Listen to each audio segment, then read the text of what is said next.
This conference will now be recorded.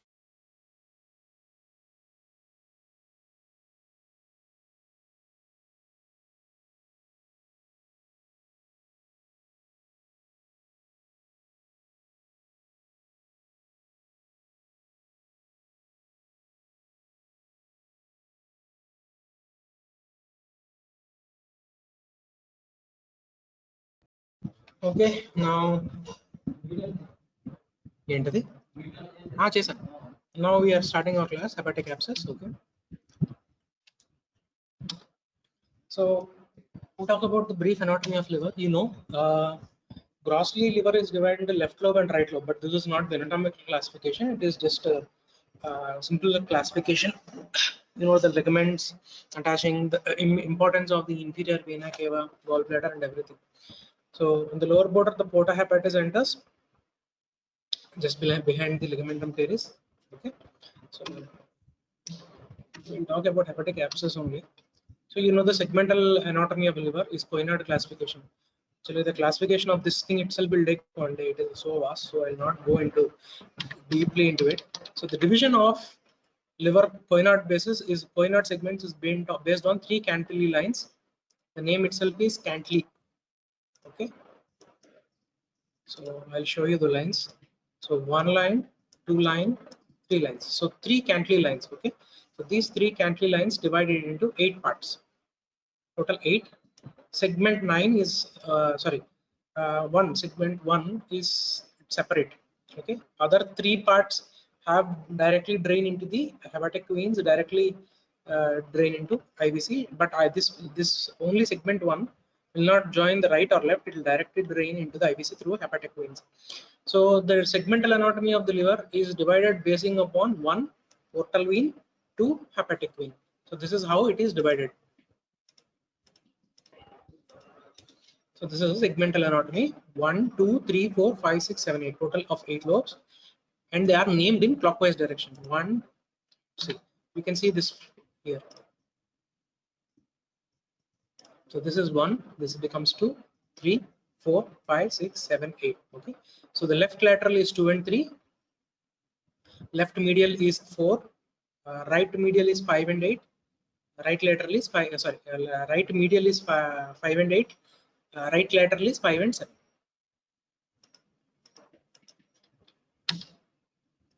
So the names and these things are quite extensive. This is actually an examination question. So you read out this thing.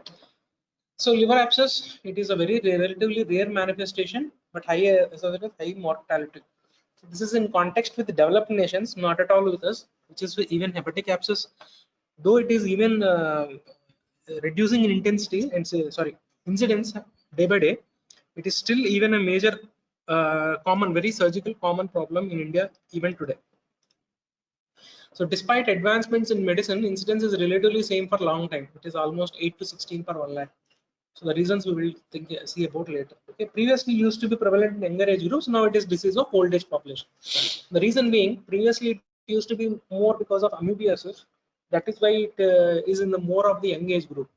But now it is more associated with malignancies or stone diseases or obstruction.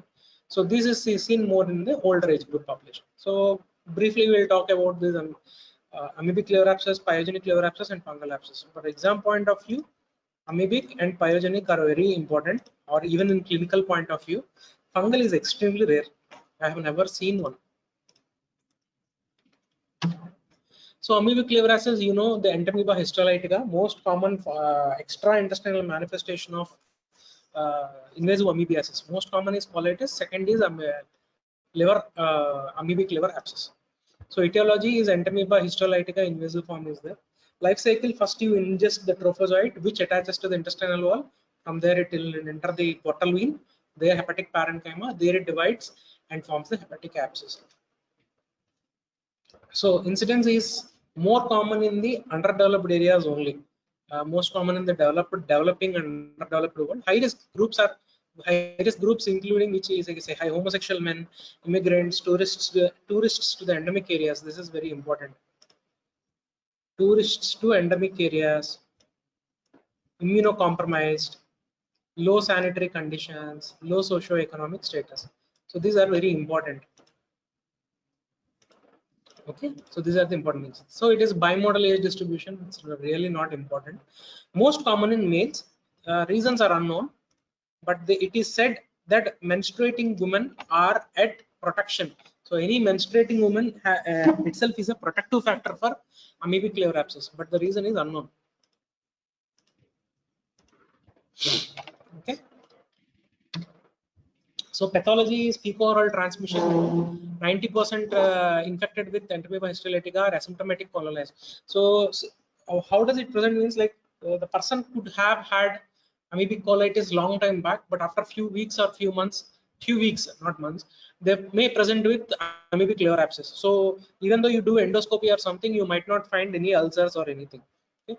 Life cycle, as again said, first it is cyst. On ingestion, it becomes trophozoite, then intestinal wall, invades the colonic mucosa, then through portal vein enters the hepatic parenchyma. There it forms the abscess. So trophozoites invade and induce apoptosis in colonic mucosa, resulting in buttonhole ulcers with undermined edges. So then trophozoites are actually found in the edge of the ulcers. So in the center there is nothing, necrotic material. So it is only seen in the edge. So by the enzymatic cellular hydrolysis, it will breach the mucosa and submucosa.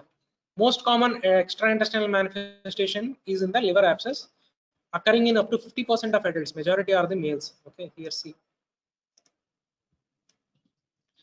While in children it is less, but once it is there, invasive disease, it causes liver abscess in many adults. Okay. So the first focal necrosis is formed. Multiple microabscesses coalesce to form a single large abscess. Majority of the times it is a single abscess, but sometimes there can be multifocal. Majority of the times it is on the right side. Majority on the right side only. The reason being the laminar flow of the portal blood flow. As you see, so the portal vein like goes more tilting towards the right and acute turn on the left side. So this is the way it will be. So blood flow will be more towards the right side. You see the right lobe of the liver has more volume also. You can see that thing in the images.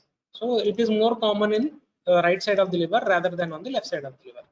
Okay. Central cavity of the lesion contains homogeneous thick liquid, typically red anchovy. It is called anchovy sauce or anchovy paste in consistency. It is odorless unless infected. Please remember this thing. It is odorless unless infected. And again here also trophozoites lie in the periphery of the abscess cavity. In the periphery they start eating the liver bit by bit. So in the center nothing will be there. Center whatever it is there, it is only a dead material.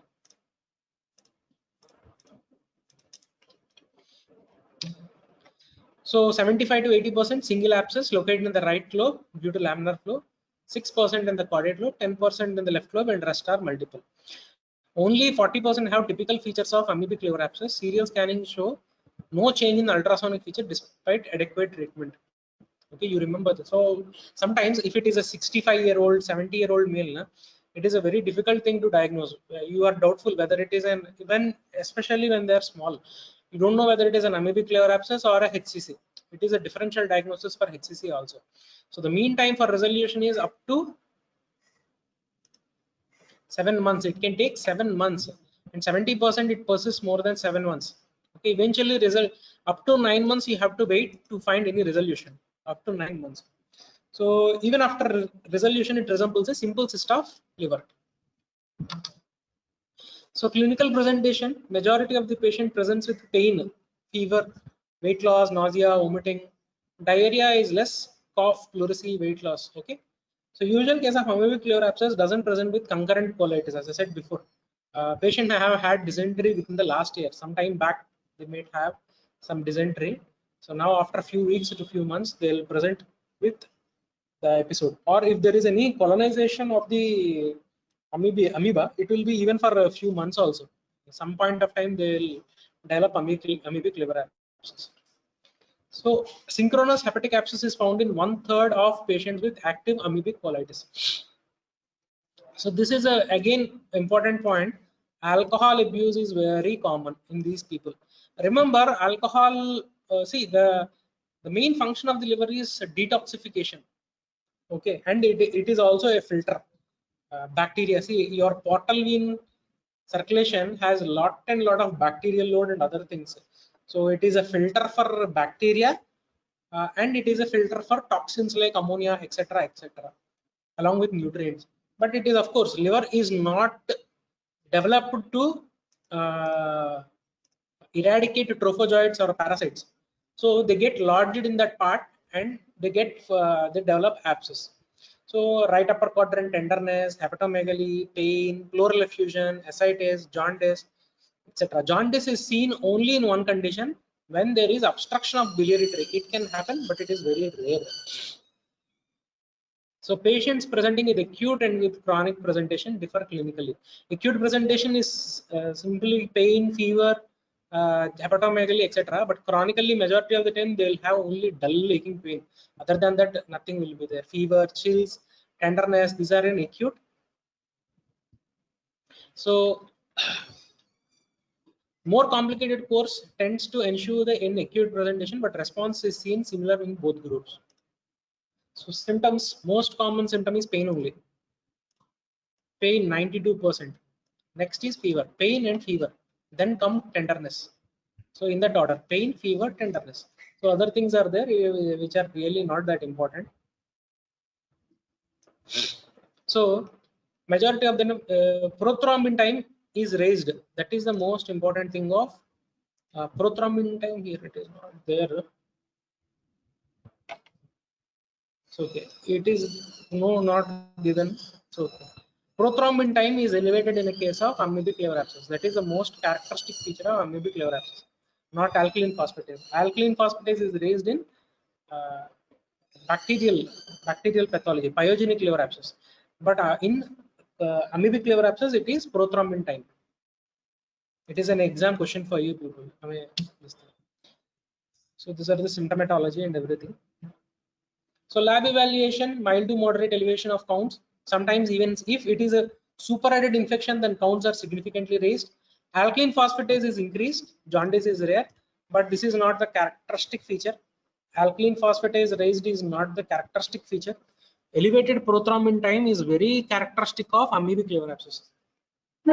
Okay, liver abscess is associated with positive stool samples in only 50%, 40 to 50%, not many.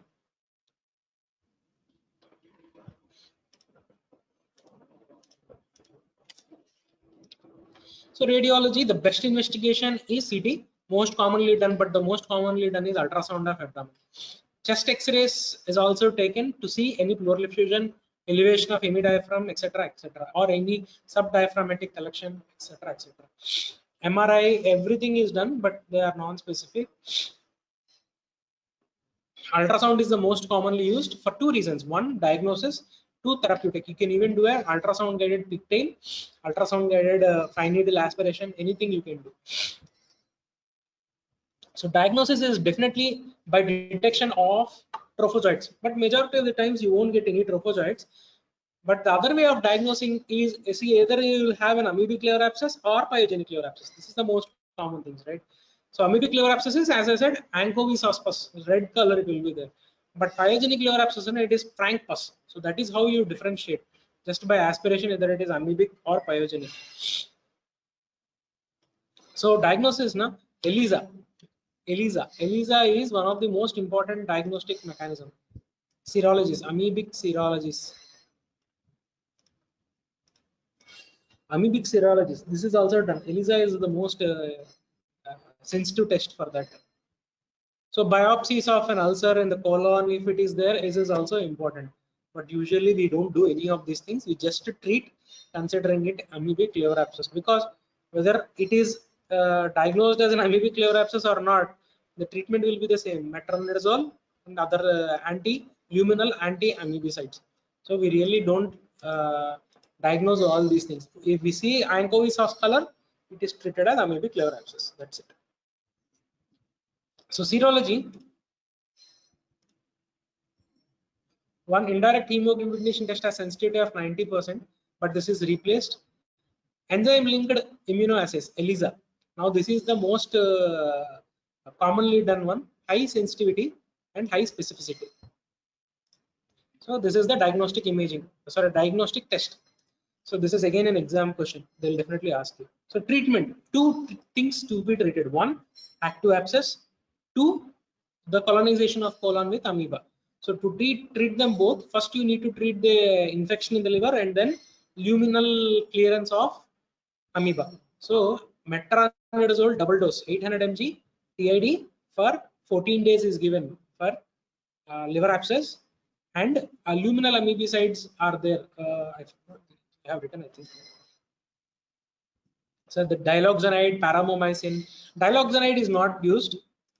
Here I have written diloxanide furoate, paramomycin. Diloxanide furoate is not used commonly because of cardiac effects. Diloxanide has some cardiac effects, non-desirable cardiac effects, so it is not used frequently. So by doing the luminal clearance, the risk of recurrence is also reduced. Okay, so metronidazole 800 mg TID for next 14 days. 10 it is not correct. 14 days will be given. Okay, at 5 days, 85% cure is achieved and response increases by 95% by 10 days. Approximately 15% are resistant to metronidazole. The reasons are multiple. One, deep maybe vasopressin infection is there, or drug penetration is not effectively in the there, etc., etc. So, and one more drug, emetin. Emetin also has cardiac effects. Emetin is also known to have cardiac effects. Out of these two, emetin and diloxanate furoate, emetin is almost all out of market. It is out of market completely for the risk of cardiac effects. Okay, this is something you need to remember. So therapeutic aspiration. When do you aspirate a case of amoebic liver abscess? One, if it is present in left lobe. Two, if it is more than 5 centimeters in diameter in any way. Three, if it is likely to rupture, then also we will do. The reason being that the left lobe abscess and size more than 5 are more likely to rupture. That is why we will not wait. We will directly aspirate. Once it ruptures, most common site of rupture is peritoneal cavity. Unnecessarily, it will cause peritonitis and other these kind of complications. So to avoid that, we will do that. So again, if you want to aspirate, first medical management, and even after medical management, if there is no improvement after 7 days, then again you have to aspirate. Okay. So there are contraindications for aspiration also. One very common knowledge, liver dysfunction or deranged INR, you can't do. One. Second, if it is a very superficial or subscapular abscess, you cannot do any aspiration, because the moment you puncture, it will perforate and it will enter the peritoneal cavity. So in such cases, you don't have to do, you have to do operation. Okay, and especially in cases which are very close to the portal triad. So radiologist will not do. They have to do either CT guided or ultrasound guided. Usually they will not do. They are very scared. They will not do. Will not take the risk. They will ask us to operate. Okay. So Cochrane review in 2009 found percutaneous needle aspiration did not help patients with uncomplicated amoebic liver abscess. It's okay. This is one of the studies, that's all. Bacterial co-infection of amoebic liver abscess has been observed. Therefore, addition of antibiotics is also be necessary in some cases. Okay. So drainage, percutaneous drainage is best. Next, stenting. Direct stenting is also there. Most percutaneous drainage is most useful in treating pulmonary, peritoneal, and pericardial complications. Large diameter catheter is adequate for drainage, but this may cause some discomfort. Pigtail catheters, that is what they say. 10 to 14 French they'll use. 10 to 14 French. Okay, so it will drain, and then after that we can remove. Aspiration is abscess aspiration is a risk factor for secondary bacterial infection. Secondary bacterial infection rates, but now are a bit less. Okay. Surgical drainage, as I said, non-response to medical treatment. If it has perforated, hemorrhage into the cavity, peritonitis. If it is eroded into the neighboring structure, it is secondary to infection. Okay. The most common site of rupture of the peritoneal is into the peritoneal cavity. One. Okay. So much of area. Second, into the pleural cavity. And it can even go into the directly, it can come into the skin, chest wall. It can even go into the pericardial sac also, it can go. Okay, so these are the paths how it can extend.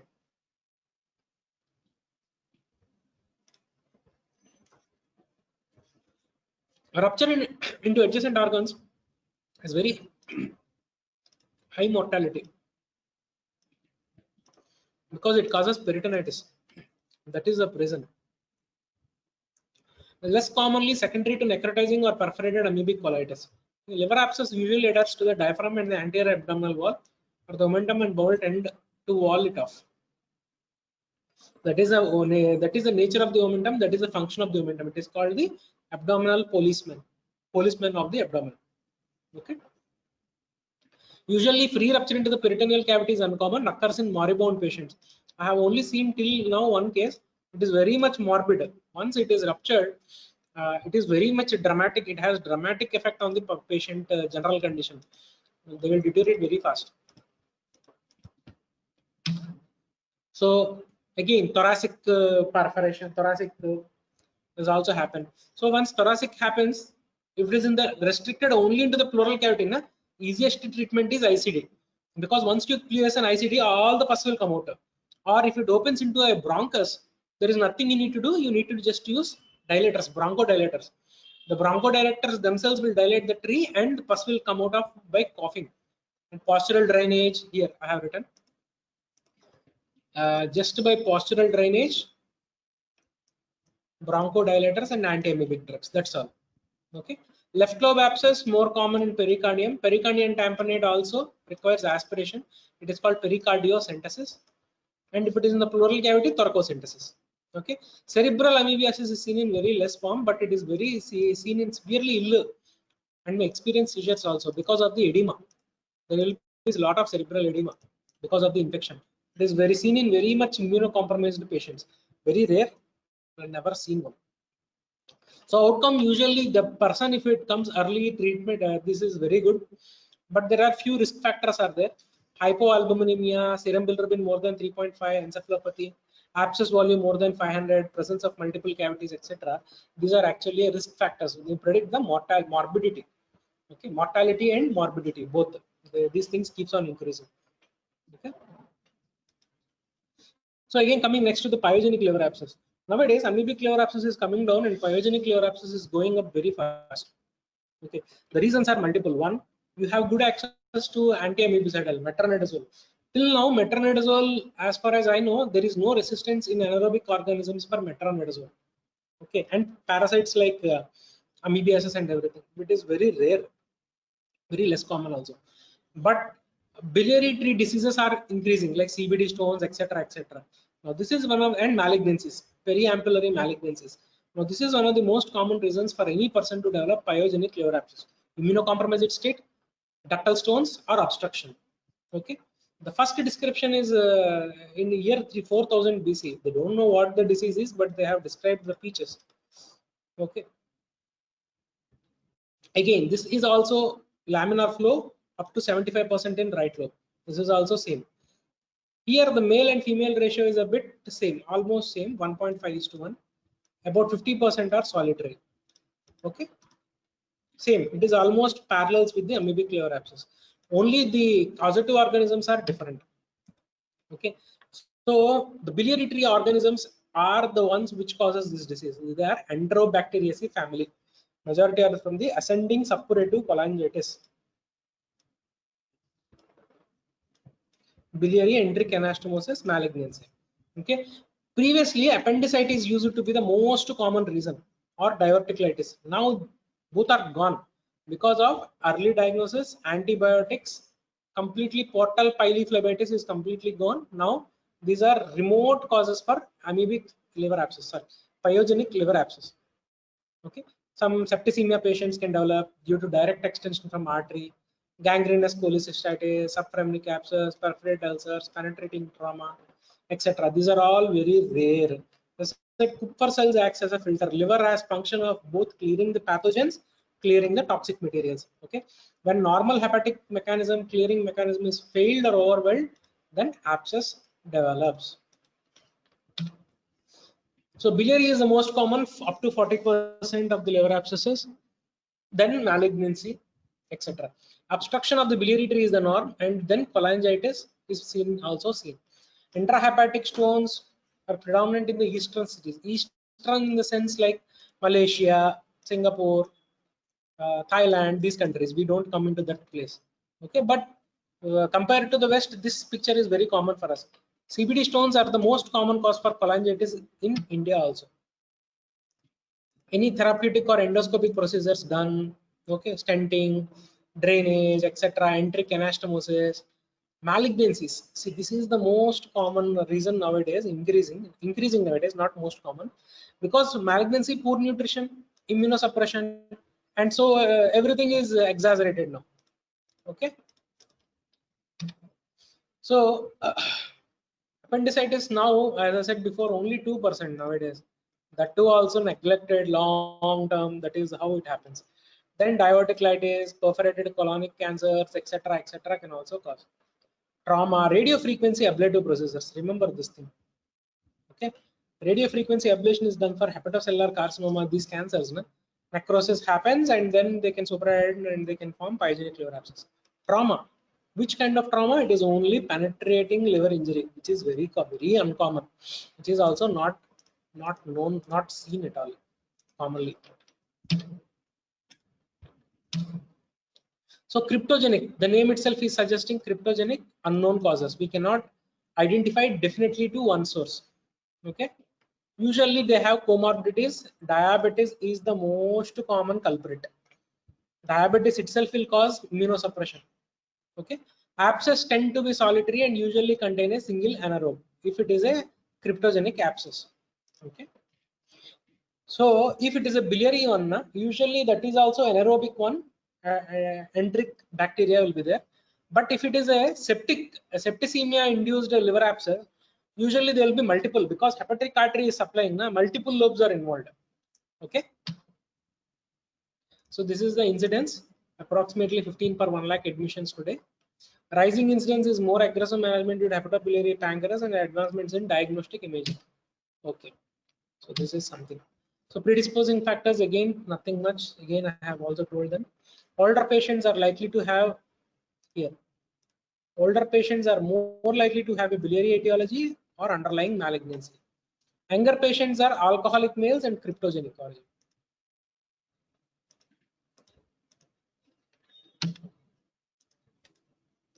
So the case fatality, the death in are mostly depend upon the general condition of the patient. More immunocompromised, more age, more the mortality.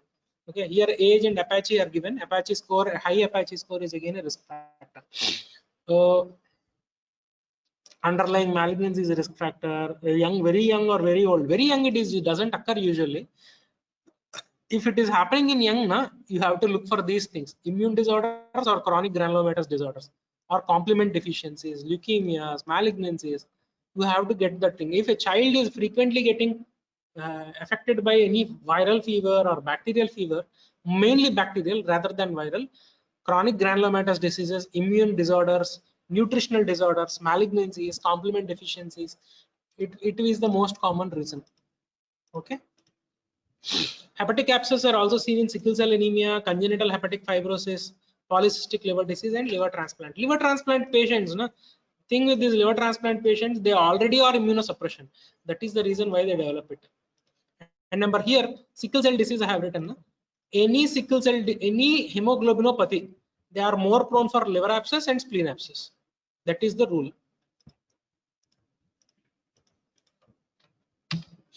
So these are the reasons. Chronic granulomatous disease, very common in young fellows, children. This is how it is.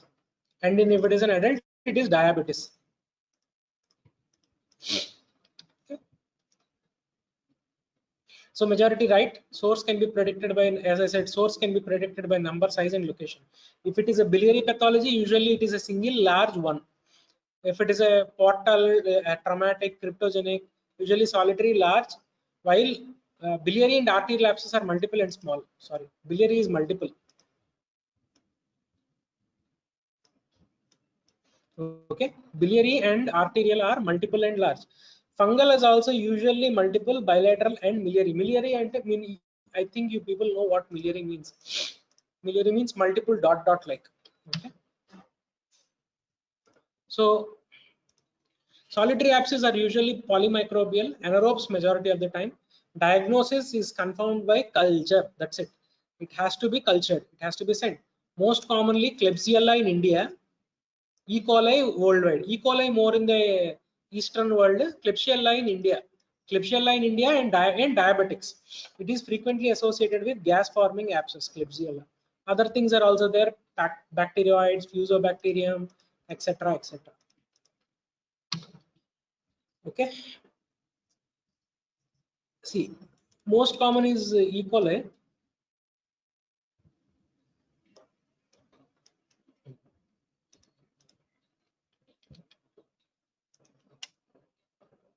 Okay. Cancer patients who is undergoing immunotherapy. See, if any person develops a systemic fungal infection, it means he's immunosuppressed. That's it. There is no other way. So some kind of things are there, either HIV, chemotherapy, or some disease, something is also there. Mycobacterium tuberculosis is common infecting organisms in AIDS. This is everyone knows. This is nothing much. E. coli and Klebsiella will come from biliary tree. E. coli anaerobes from the intestinal tract. Diabetic is a risk factor for Klebsiella pneumonia, liver abscess, and significant risk for embolic complications. So diabetic having Klebsiella pneumonia, they have a specific but uncommon complication, endophthalmitis. They may lose their vision. It happens in up to 3% of the people. Even though it is very uncommon, you have to keep an eye. Okay. Diagnosis is always aspiration and culture. So classical triad of pain, fever, and right upper quadrant pain and jaundice. This is seen in less than 10% of population. Okay. Majority is pain, fever, jaundice. Others are chills, diarrhea, etc. Most commonly constitutional symptoms are then diaphragmatic involvement causes pleuritic chest pain, rupture most commonly happens into the biliary tree, I think. Cause it can rupture into the peritoneum causing peritonitis, sepsis, etc. Unfortunately, classical triad is seen only in 10% of the people. Ascites, splenomegaly, and severe sepsis are uncommon. Okay. So again, I have said before, alkaline phosphatase is raised in 80% of cases. So just for a mnemonic to remember, see, as I said, amoebic liver abscess is very common in which condition? It is more common in alcoholics, while pyogenic liver abscess is more common in biliary pathology, correct? So I mean, alcoholics, what happened? Cirrhosis, liver function is deranged. So PT is elevated. PT is prothrombin time, that is elevated. But while the biliary pathology in some obstruction or stone is there, alkaline phosphatase is elevated. So that is the simplest way to remember. Okay. It doesn't mean that PT is not elevated in pyogenic liver abscess also, but just for you to remember, I am just giving a mnemonic kind of thing. So radiology, best is CT scan. Ultrasound is also good. MRI is also MRI. Rather than MRI, CT is superior than MRI for identifying the biliary tract pathology. So CT scan, CCT abdomen is the best investigation. Okay. So this is a plain X-ray film where you can see gas. What you see here is a gas. Gas forming organisms is there in the liver. Here also.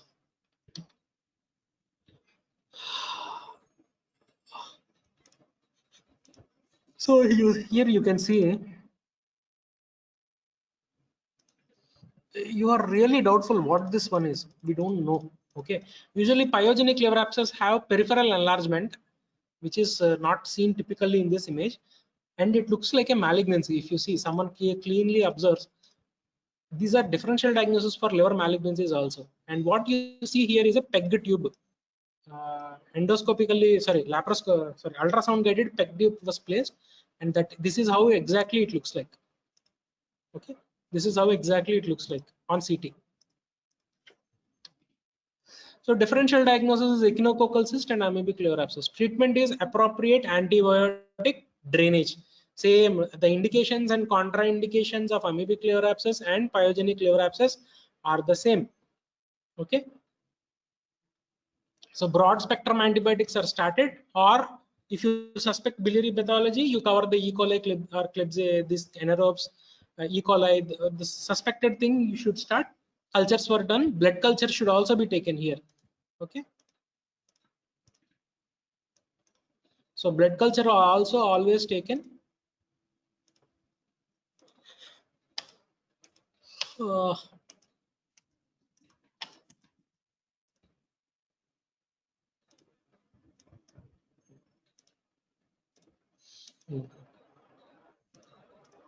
So always add metronidazole, clindamycin, these kind of drugs. Metronidazole is the best. Metronidazole is cheapest and everything. It covers almost all anaerobes are susceptible to metronidazole. Next comes clindamycin. If metronidazole is not there, then clindamycin. Antibiotics, it should be very higher end antibiotics like cefoperazone, sulbactam, piperacillin, tazobactam. These kind of drugs should be used. So Klebsiella pneumonia is intrinsically resistant to ampicillin. Metronidazole is ineffective against aerobics. It is highly effective against anaerobic, but ineffective against aerobic. Remember, always remember this. Okay. So combination of aminoglycoside either with extended spectrum such as piperacillin or cephalosporins are used in Klebsiella pneumonia.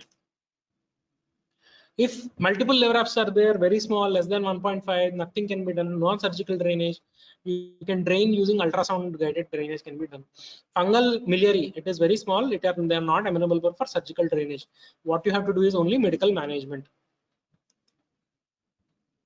Okay, so candidal abscess are seen in disseminated candidiasis with severe hematological malignancies. Hematological malignancies on chemotherapy. CT means chemotherapy with neutropenia. So very severely immunocompromised people only develop candidial abscesses. Okay, usually associated with very high mortality rate. Drug is amphotericin B. The most common side effect of amphotericin B is hypokalemia. Potassium will go down. Okay, it is highly resistant for any treatment. The hypokalemia caused by amphotericin B is heavily resistant for all treatments. Okay. So needle aspiration with catheter drainage, needle aspiration, percutaneous drainage have similar mortality rates. Recurrent rates requirement may be greater in those undergoing aspiration alone. If you leave a catheter, what happens? You keep it for 10 days or 20 days, everything will come out. Sometimes what happens? Abscess is thick, it will not drain on aspiration, on first aspiration. But once you put a catheter, now after some time the coagulum necroses and it will slowly start coming out. That is why catheter drainage is superior. But needle aspiration has also its own advantages. Very simple, less invasive, less expensive, and patient will not have any discomfort. Okay.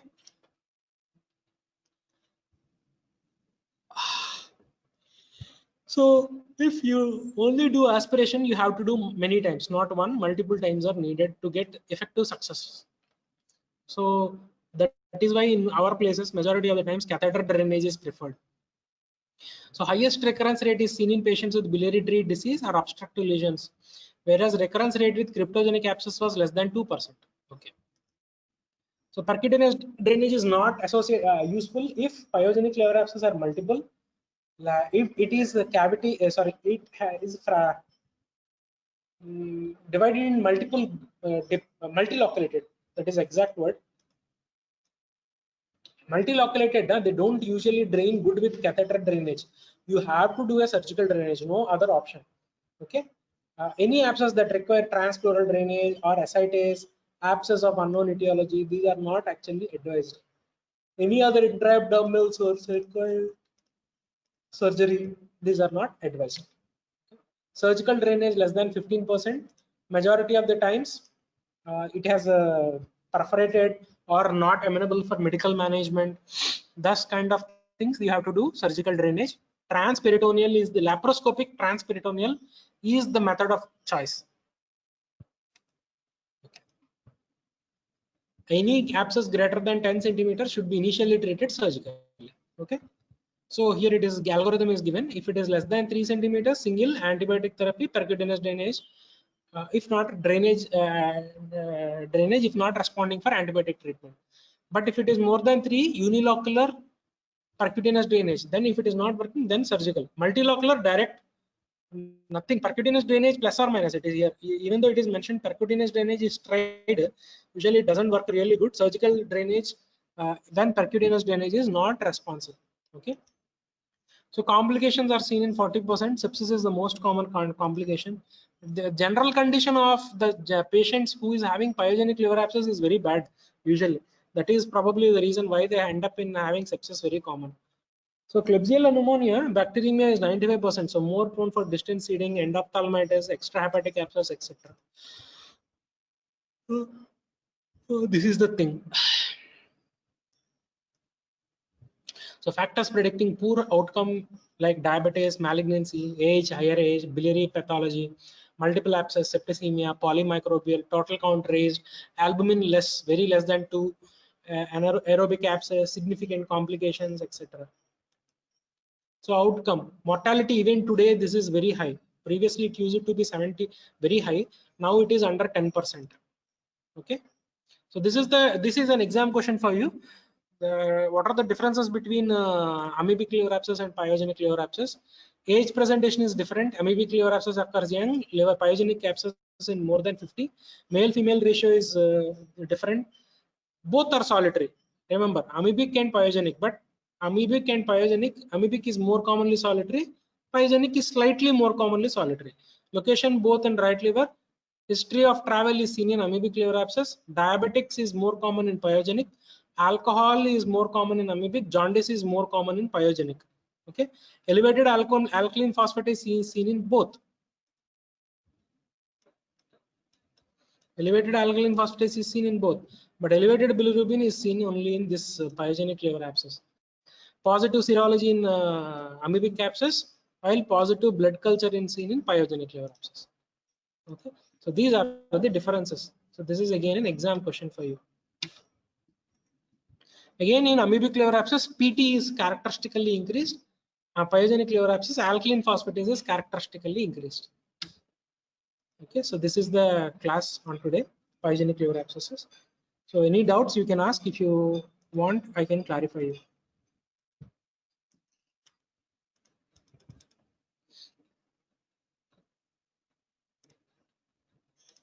So if you don't have any doubts, we will end the class. So this is an exam question for you. These things, the division of lobes are also asked. This is a very extensive topic, very above. Usually it goes high above your head. You won't remember. So basic things you remember. That's all. That's all. This is the image that you need to remember. Total 8 lobes, but lobe 1 is different. 1, 2, 3, 4A, 4B, 5, 6, 7, 8. Okay.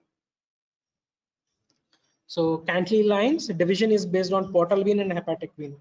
Okay, and every segment is supplied by own portal triad. Branches of portal triad. So this is the thing. So every segment has a name also. Every 8 segments they have a name. So you just read it yourself. It can't be. It is just mugging up. That's all. You have to just mug up. Okay. So we'll end the class. Fine. Yes, We'll end sir. the class now. Okay. Thank you.